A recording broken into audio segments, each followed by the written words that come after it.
Hi, welcome to Starz Recap. Today I'm going to explain the first 2 episodes of an American fantasy drama series, Sweet Tooth.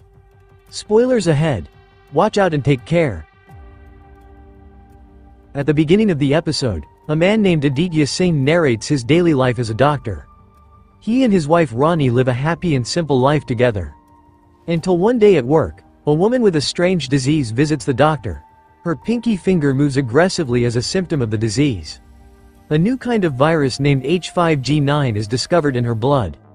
The very next day, Aditya goes to work to see several such cases. The government declares the outbreak as an emergency, claiming that the H5G9 virus is the deadliest virus of all time. Experts predict the number of infected people will reach more than it did during the Black Plague. Chaos ensues in the world as shops, factories, and hospitals start closing. One day, the doctor wakes up to his wife coughing on the floor. She, too, has gotten the virus. He rushes her to the hospital through the crowd of people in the same situation.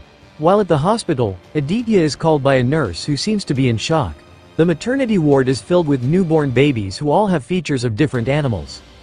The word soon gets out as every baby in the world is born as a human and animal hybrid.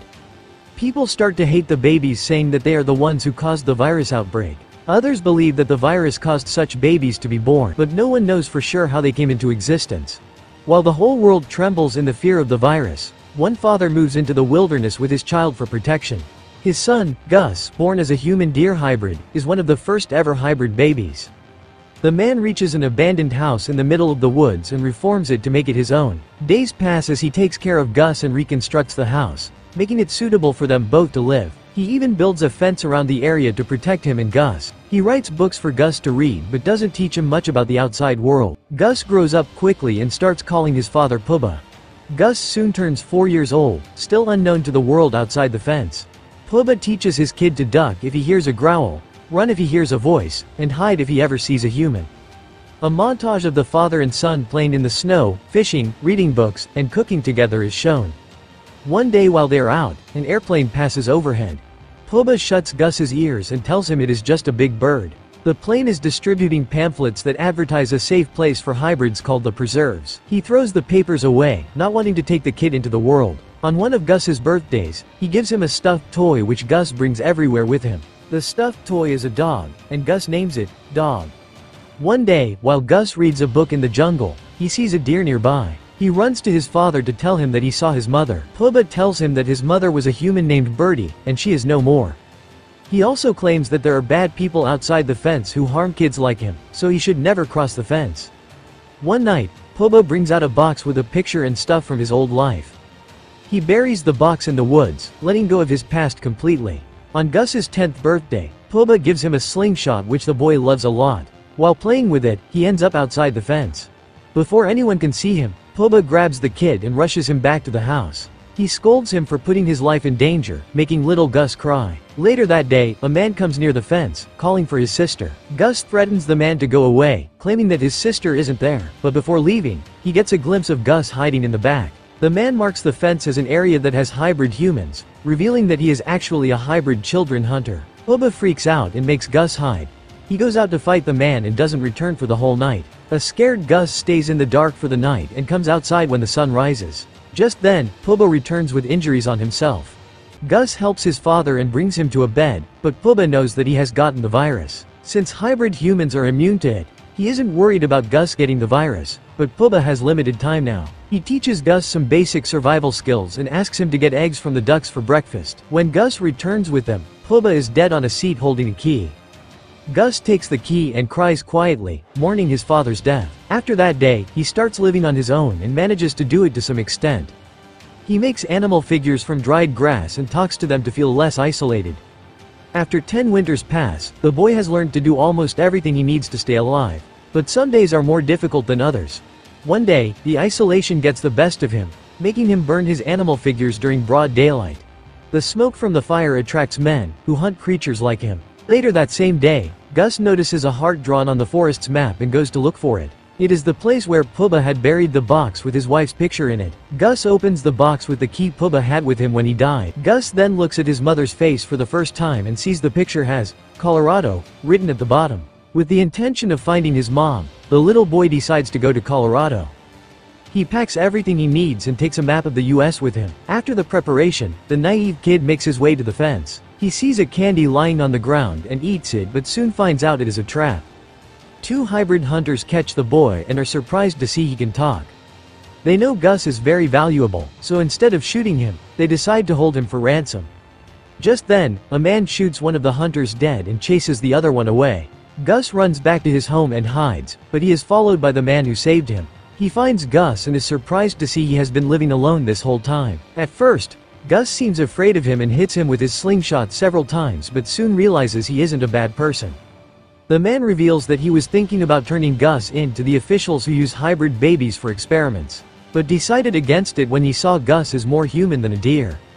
The man calls Gus Sweet Tooth and asks him to stay inside the fence for his own safety before leaving.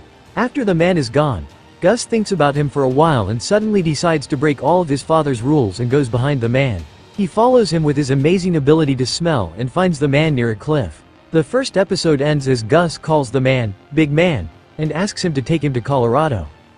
In the second episode, we are introduced to a woman named Amy, who used to be a therapist before the virus outbreak. She stayed in her office for a few years after the outbreak, going out only when she had to. Until one day, when she decides to step outside for the first time in years. Outside, everything is abandoned, and the streets are deserted. Suddenly, she notices a herd of elephants walking in the streets towards her. Amy, who was fed up with her tedious everyday routine, felt alive for the first time in years.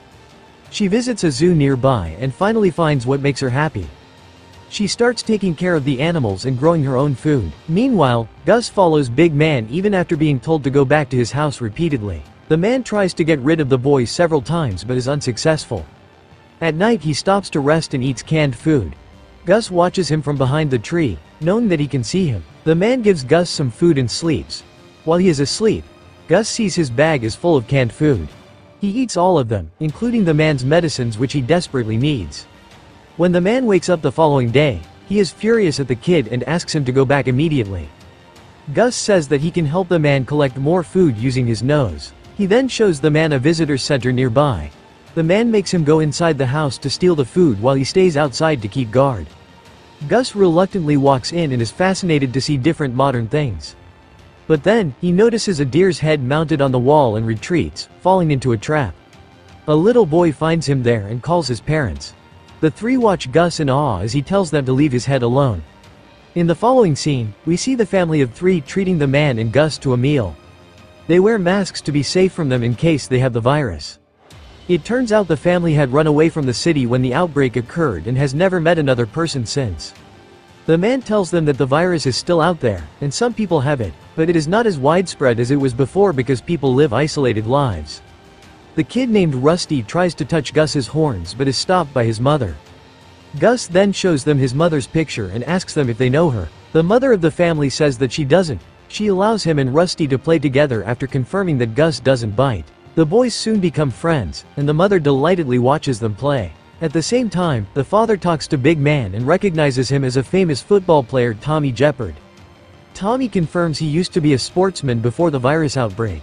When asked what he wants from the family, Tommy replies that he only wants some food and a place to stay for the night. They agree to help him and Gus.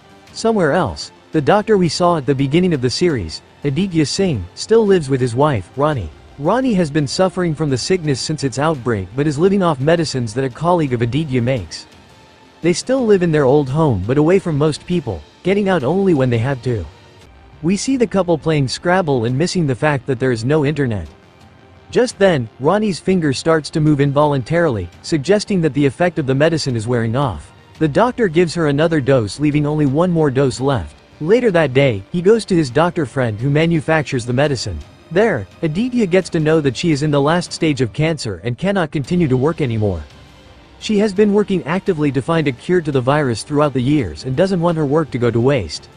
The doctor gives Aditya her notes, which also has the procedure to make Ronnie's medicines. She sees off Aditya after a last goodbye, telling him to continue the research. Aditya comes back home with the notes and doesn't seem too happy about being handed the work. Ronnie thinks it is great because Aditya himself can save her now. But then, she looks into the doctor's notes and is shocked. Aditya claims that his colleague's gruesome work goes against everything he believes in. Back at the visitor's center, Tommy and Rusty's mother have a chat about Tommy's wrongdoings. She calls him out for killing people, and Tommy claims he did it for survival. We do not know what they are talking about yet. Tommy asks the mother to keep Gus with her family, but she doesn't reply. Later, the mother puts Gus and Rusty to sleep together. Gus is saddened to see Rusty's mother taking care of him and feels a little jealous. The mother looks at Birdie's picture again and recognizes the background as red rocks. At night, Gus cannot fall asleep and goes downstairs to find Tommy about to walk out of the house with all his stuff. As they talk, some hybrid hunters approach the house, alerting the two. Soon, the family wakes up as well and finds out the people are looking for Gus. They are willing to kill everyone to get the little boy. Tommy sees a bear trap mounted on the wall and attacks the hunters with it. He kills most of them, but their leader manages to get to Gus. He is almost about to shoot him but stops when a deer suddenly appears behind the little boy. Distracted by the deer, he doesn't notice Tommy behind and is killed by him. It is now the following day. The family apologizes to Tommy because they cannot keep Gus. They like the kid, but the family's safety is their first priority. At last, Gus and Tommy leave for the nearest town after saying their goodbyes. In the following scene, we see the former therapist Amy working in her zoo. Suddenly, she hears a noise outside and goes to check it. A surprised Amy finds a little human and pig hybrid baby outside at the entrance. The episode ends as Tommy and Gus go on a journey that will lead them to paths beyond their imagination. All the characters are destined to meet and potentially change the course of the world. This is my explanation for the drama series, Sweet Tooth. So what do you guys think about the drama? Write in the comment. Subscribe for more videos like this, turn on notifications, and leave a like to help the channel out. Thank you for watching.